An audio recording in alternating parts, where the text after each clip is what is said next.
अब रुक रही अगली खबर का। शामली में एक प्रॉपर्टी डीलर ने प्लॉट की रजिस्ट्री कराए जाने को लेकर खरीदारों को अपने कार्यालय बुलाया और वहां उनसे बदसलूकी की। जब खरीदार इस बात का विरोध करने लगे और उन्होंने भी प्रॉपर्टी डीलर से सख्त लहजे में बात की तो उक्त रिकॉर्डिंग को सातिर प्रॉपर्टी डीलर ने सोशल मीडिया पर वायरल कर खुद को पीड़ित बता दिया और खुद ही थाने में जाकर प्लॉट खरीदने वालों के विरुद्ध तहरीर दे दी। जबकि प्रॉपर्टी डीलर ने खरीदारों से 48 लाख रुपए भी लिए हैं। पुलिस अब पूरे मामले की जांच कर रही है।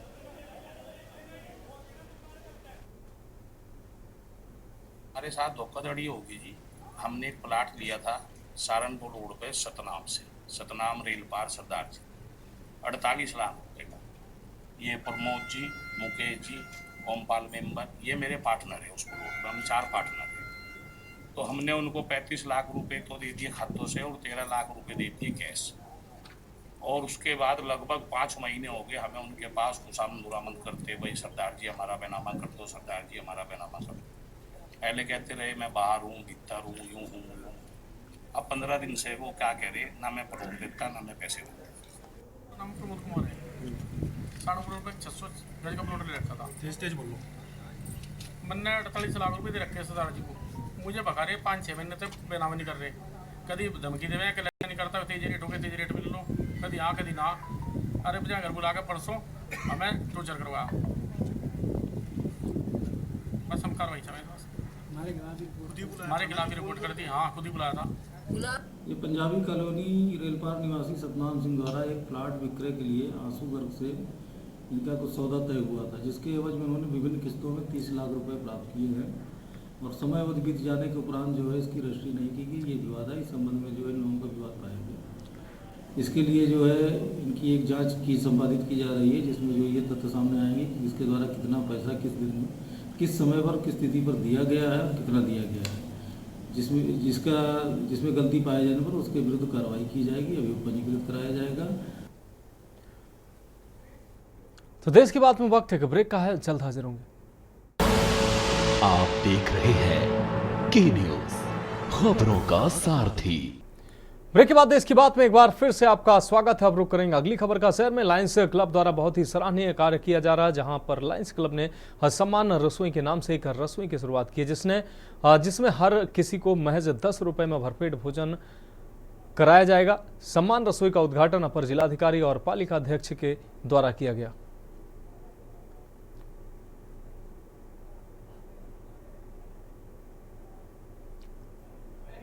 ₹10 प्रति थाली इसका शुल्क हमने रखा। वो सिर्फ इसलिए रखा किसी के सम्मान उनके खाना भोजन भगवान ने हमें सौभाग्यशाली बनाया कि हम लोगों को ये सेवा दे सके। नर सेवा नारायण सेवा से ऊपर दुनिया में कुछ नहीं है।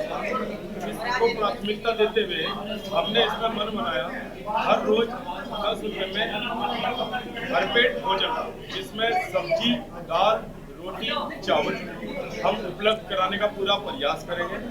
हमारे पूरे साथी लोग, शहर की विभिन्न संस्थाएं और हमें इसमें बहुत ही ज़्यादा सहयोग भी मिल रहा है और निश्चित तौर पर सबका आशीर्वाद रहा। ये रसोई किस समय से किस समय तक चलेगी? ये रसोई का समय हम 12 बजे से रखेंगे और प्रभु की इच्छा तक ये रहेगी। अब रुक करते हैं अगली खबर का। विद्युत कर्मी के शटडाउन के बावजूद लाइन चालू होने से मौत हो गई। इसके बाद परिजनों ने 100 बिजली घर के पास रखकर हंगामा किया। मामला थाना एतमादपुर के गांव वास रत्ना का है, जहां विद्युत कर्मी शटडाउन लेने के बाद काम करने के लिए विद्युत पोल पर चढ़ा था, लेकिन काम खत्म करने से पहले ही किसी ने विद्युत सप्लाई चालू कर दी, जिससे विद्युत कर्मी की मौत हो गई। सूचना मिलते ही परिजन मौके पर पहुंच गए और लापरवाही की शिकायत करते हुए हंगामा शुरू कर दिया। मौके पर बड़ी संख्या में ग्रामीण एकत्रित हो गए। उन्होंने सबको बिजली घर पर सबने पहुंचकर हंगामा शुरू कर दिया। सूचना मिलने पर इलाकाई पुलिस भी मौके पर पहुंच गई। इसके बाद विद्युत अधिकारियों के काफी समझाने बुझाने के बाद 100 को पोस्टमार्टम के लिए भेजा गया। इसके बाद मृतक परिजनों को मुआवजे का भी आश्वासन दिया गया है।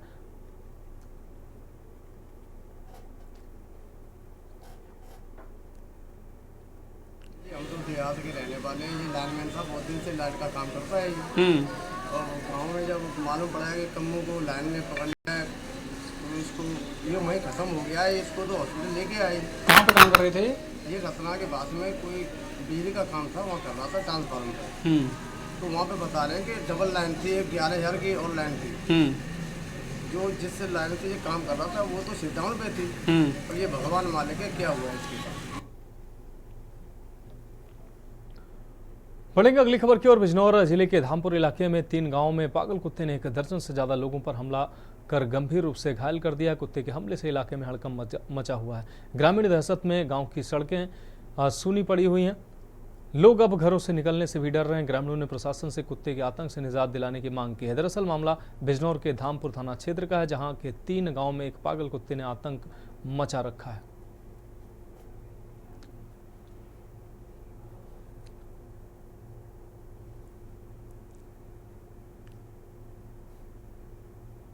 माँ को ऊपर करा, हमारी माँ की तबीयत खराब है, जो है जब कुत्ते ने काटा उसके बाद में बीपी हाई हो गया, बीपी कंट्रोल नहीं होया तो सिर में जो है ब्लड जम गया।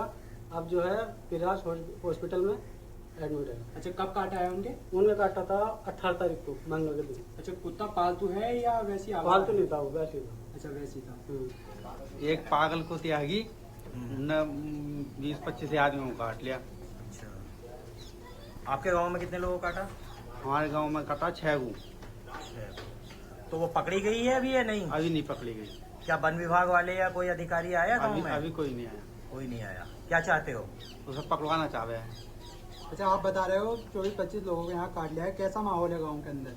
माहौल तो सब डंडलियों फिर रहे हैं, कोई जा ही नहीं रहा जंगल को। अब रुक करेंगे अगली खबर का। ताजनगरी में प्रेमिका के साथ घूमने आए पति को पत्नी ने देखा तो उसका पारा हाई हो गया, जिसके बाद पत्नी ने सड़क पर जमकर हंगामा काटा। प्रेमिका के चेहरे पर कालिख पोतकर उसके बाल भी काट दिए। मामला संजय प्लेस क्षेत्र का है।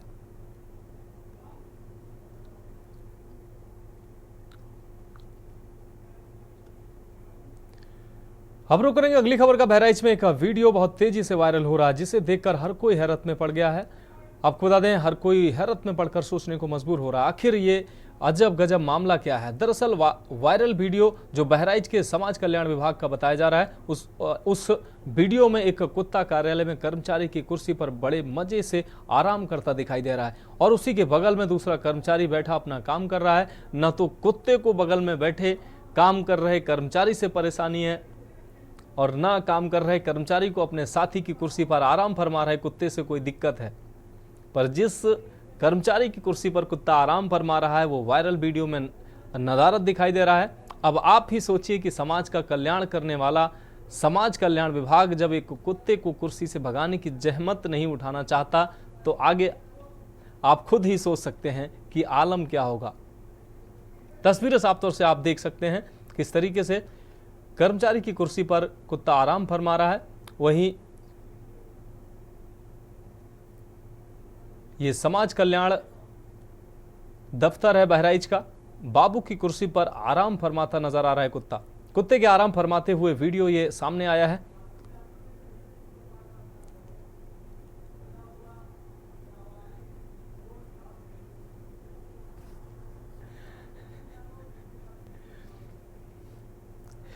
और बगल में आप देख सकते हैं दूसरा कर्मचारी आराम से काम कर रहा है, लेकिन उसको कोई परेशानी नहीं है कि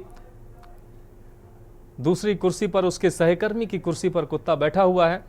तो समाज कल्याण का दफ्तर कुत्तों का आशियाना बनता नजर आ रहा है। बहराइच से ये तस्वीरें वायरल हुई हैं। बहराइच के समाज कल्याण विभाग की ये तस्वीरें सब कुछ तस्वीरें बयां कर रही हैं। हमको और आपको कुछ समझने की जरूरत नहीं है। बाबू की कुर्सी पर आराम फरमाता नजर आ रहा है ये कुत्ता बता रहा है कि समाज कल्याण विभाग का जो ये विभाग है वो किस तरीके से लोगों का कल्याण कर रहा है।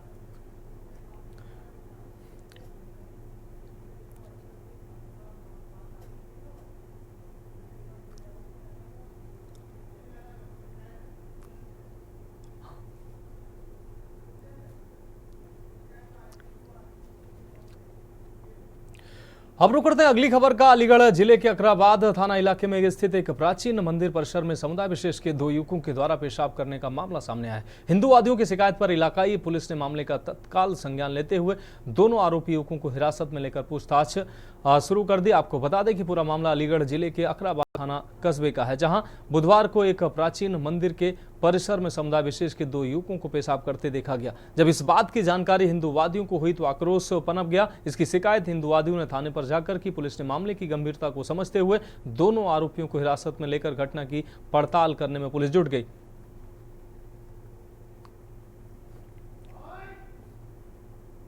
आज क्या घटना हुई है मंदिर पर? हमारा ये बड़ा मंदिर है, अकराबाद का प्राचीन मंदिर है। इसमें दो जिहादी मंदिर किसका मंदिर है?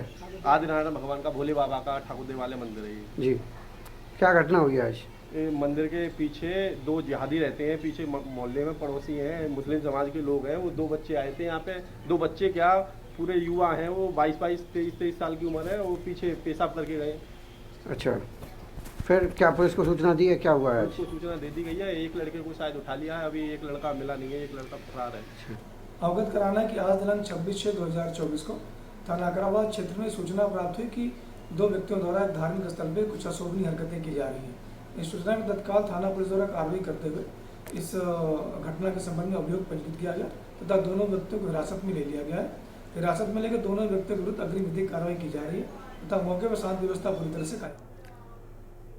अब बात करते हैं अगली खबर की। लखीमपुर खीरी जिले में बदले मौसम के मिजाज के चलते जहां आमजन को गर्मी से राहत मिली है, तो वहीं हो रही बारिश के दौरान आकाशीय बिजली की चपेट में आने से 2 मासूमों की दर्दनाक मौत हो गई, तो वहीं 2 गंभीर रूप से घायल भी हो गए, जिससे परिजनों में कोहराम मच गया। घटना मोहम्मदी कोतवाली क्षेत्र के ग्राम पलड़ी की बताई जा रही है, जहां गर्मी के बाद हुई बारिश के दौरान गांव के ही 4 बच्चे आम के पेड़ के नजदीक बारिश में लुत्फ उठा रहे थे। इसी दौरान तेज गरज के साथ आकाशीय बिजली गिरी। आकाशीय बिजली बच्चों के ऊपर गिरी, जिससे बच्चे पूरी तरह से झुलस गए। आपको बता दें, दुर्घटना की जानकारी मिलते ही परिजनों ने आनन फानन में पहले बच्चों को सामुदायिक स्वास्थ्य केंद्र पहुंचाया, जहां इलाज के दौरान सगे भाई 2 मासूम बच्चों की मौत हो गई, तो वहीं 2 अन्य बच्चों की हालत गंभीर बताई जा रही है। घटना की सूचना मिलते ही मौके पर एसडीएम ने घटनास्थल का जायजा लिया। घटना से पूरे गांव में शोक की लहर दौड़ गई।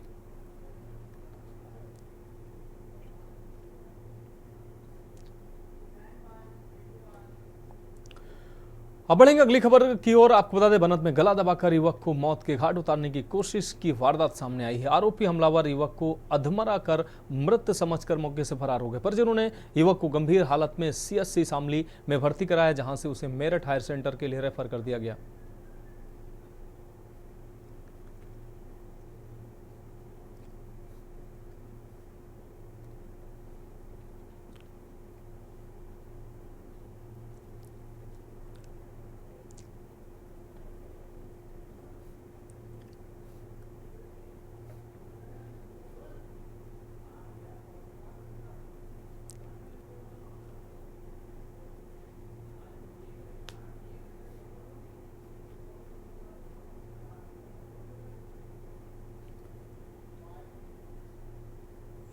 क्या नाम है इसका?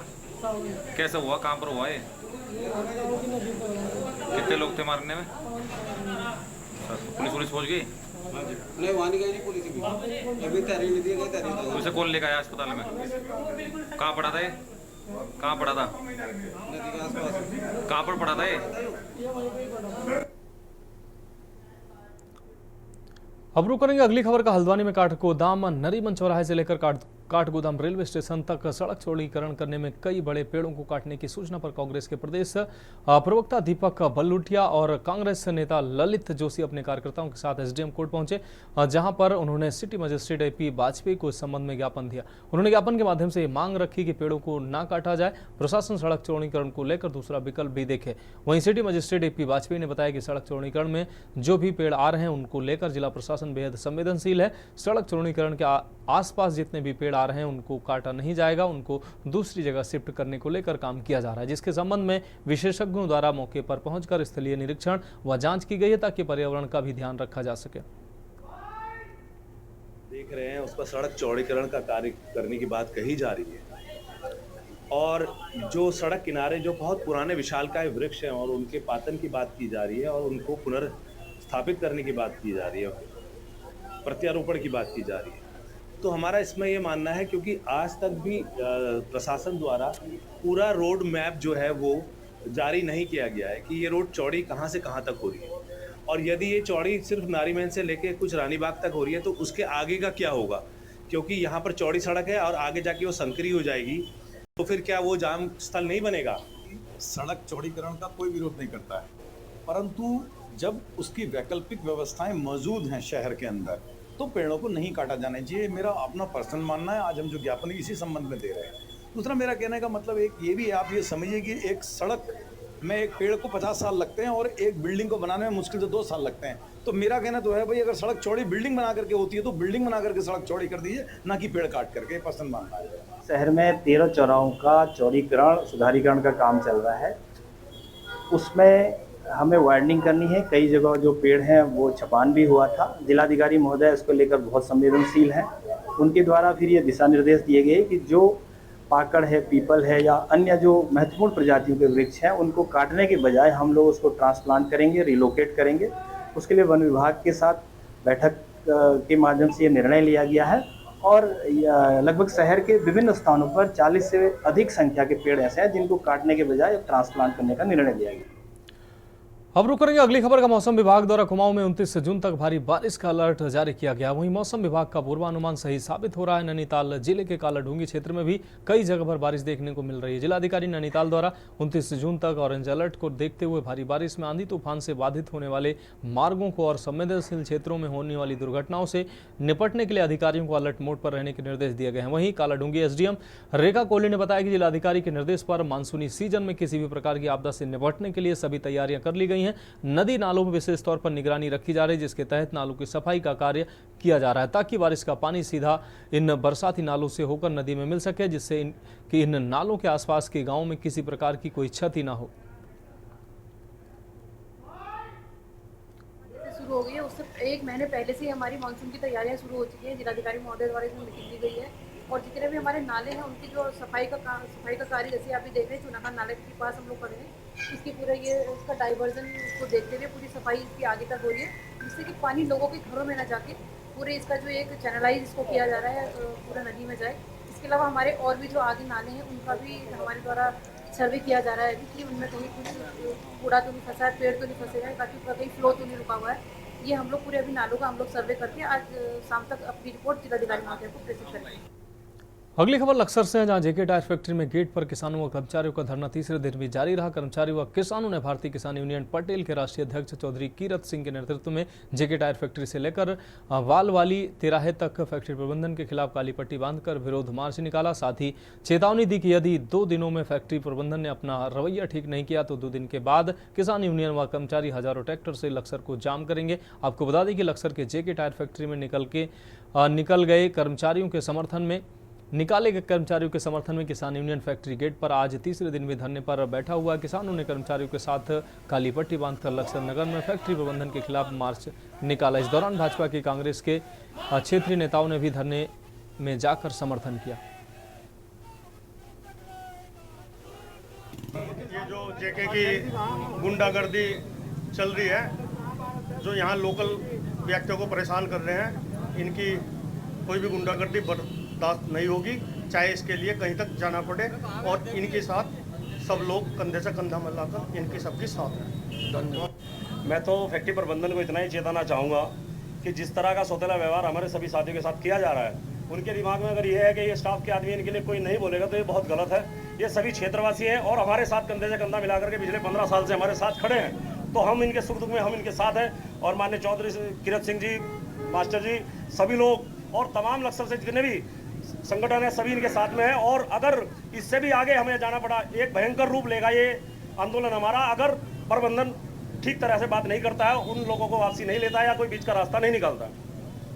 हमने तो पहले ही बताया था और यहाँ का एक इतिहास भी है, ऐसा कभी मन में आदमी को लगाना नहीं चाहिए। यहाँ का जो इंसान है, चाहे वो व्यापार मंडल में हो, चाहे प्रधान संगठन हो, चाहे तहसील हो, तहसील के अध्यक्ष ने भी आन को हम समर्थन दिया। मतलब जितना भी सबका योगदान है इसमें, एक किसी का कोई योगदान नहीं है। मेरा प्रबंधन से यही आग्रह है कि जीवन के 17 साल जो इनके महत्वपूर्ण थे वो तो इस कारखाने को दे दिए, अगली बार इन्होंने निकाल कर बाहर कर दिया वर्कर। ये सोतेला व्यवहार है, ये इनकी नीति और गीति अच्छी नहीं है। प्रबंधन को चाहिए कि सकारात्मक जिम्मेदार आदमियों के साथ बैठ के एक वार्ता की जाए। प्रबंधन ने पिछली दफे भी वीएसएस की स्कीम लगाई, कोई और रास्ता निकालने का काम करे, ये हठधर्मिता बंद करे, नहीं तो मजबूरन सड़कों पे आना पड़ेगा। और अगर शासन प्रशासन इसमें इन्वॉल्व होकर रास्ता निकालता है ठीक है, नहीं तो कोई ना कोई दूसरा रास्ता ढूंढना पड़ेगा। अब रुक करते हैं अगली अहम रिपोर्ट की। ड्रग्स के खिलाफ जारी मुहिम के तहत पुलिस, अर्धसैनिक बल व गैर सरकारी संगठन समेत सिविल सोसाइटी के लोग बुधवार को एक साथ आए और वर्ल्ड ड्रग्स डे के दिन ड्रग्स के दुरुपयोग और इसकी अवैध तस्करी के बारे में जागरूकता फैलाने का बीड़ा उठाया। ये रिपोर्ट देखिए। ड्रग्स के खिलाफ जारी मुहिम के तहत पुलिस, अर्धसैनिक बल, गैर सरकारी संगठन समेत सिविल सोसाइटी के लोग बुधवार को एक साथ आए और वर्ल्ड ड्रग डे के दिन ड्रग्स के दुरुपयोग और इसकी अवैध तस्करी के बारे में जागरूकता फैलाने का बीड़ा उठाया। वर्ल्ड ड्रग डे के मौके पर राजस्थान के अनूपगढ़ शहर में भारत पाकिस्तान बॉर्डर के पास बीएसएफ की 23वीं बटालियन ने साइकिल रैली निकाली। 26 जून होता है वो पूरे दुनिया में हर वर्ष एंटी ड्रग्स डे यानी नशा मुक्ति अभियान के रूप में मनाया जाता है और आज हमने इसी उपलक्ष्य में साइकिल रैली का आयोजन किया था ताकि अनूपगढ़ के इलाके के लोगों को इसके बारे में जागरूक किया जा सके। आंध्र प्रदेश के श्रीकाकुलम में पुलिस ने इसी तरह साइकिल रैली का आयोजन किया। వ్యసనాల బారిన పడినట్లయితే వాళ్ళ జీవితాలు ఎలా చిన్న భిన్నం అవుతాయని తెలియజేయడానికి అవగాహన కార్యక్రమాలని జిల్లా వ్యాప్తంగా పెట్టడం జరుగుతోంది। ముఖ్యంగా పాఠశాలలు, కళాశాలలకు వెళ్ళేటువంటి విద్యార్థులకు, యువతకు ఈ మాదక ద్రవ్యాలకు అలవాటు పడితే ఏ విధంగా వాళ్ళ పర్సనల్ లైఫ్ నాశనం అవుతుంది, అదేవిధంగా రాష్ట్ర దేశ భవిష్యత్తు ఆర్థికంగా కూడా ఏ రకంగా వెనకబడిపోతామన్నటువంటిది, దీనివల్ల జరిగేటువంటి దుష్పరిణామాలు, ఈ డ్రగ్స్ వ్యసనానికి బానిస అయిన తర్వాత జీవితం ఎలా చిన్న భిన్నం అవుతుంది అని తెలియజేయడానికి వివిధ రకాలైనటువంటి కార్యక్రమాలను చేపడుతుంది।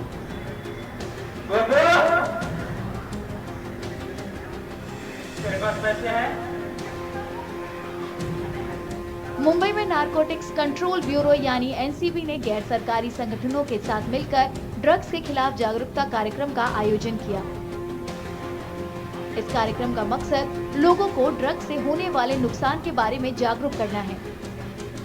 आज हमने हर जगह रैली रखी, प्रोग्राम स्कूल कॉलेजेस में प्रोग्राम रखे, all Mumbai police station, crime branch और एंटी नारकोटिक सेल की तरफ से ये प्रोग्राम स्कूल कॉलेज में लिए जा रहे और हमारा संदेश यही है कि युवा पीढ़ी और हर एक इंसान ये ड्रग से दूर रहना चाहिए और जो ड्रग एडिक्ट है वो वहाँ से बाहर निकलना चाहिए, इसलिए हमारे प्रयास चल रहे हैं। संयुक्त राष्ट्र संघ की पहल पर हर साल 26 जून को वर्ल्ड ड्रग डे मनाया जाता है ताकि युवाओं को नशे के लत से बचाया जा सके, साथ ही इससे होने वाले खतरे के बारे में उन्हें जागरूक किया जा सके।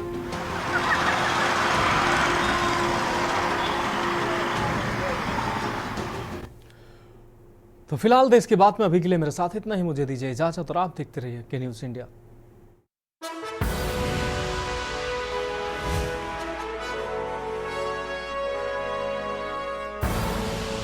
आप देख रहे हैं के न्यूज़, खबरों का सारथी।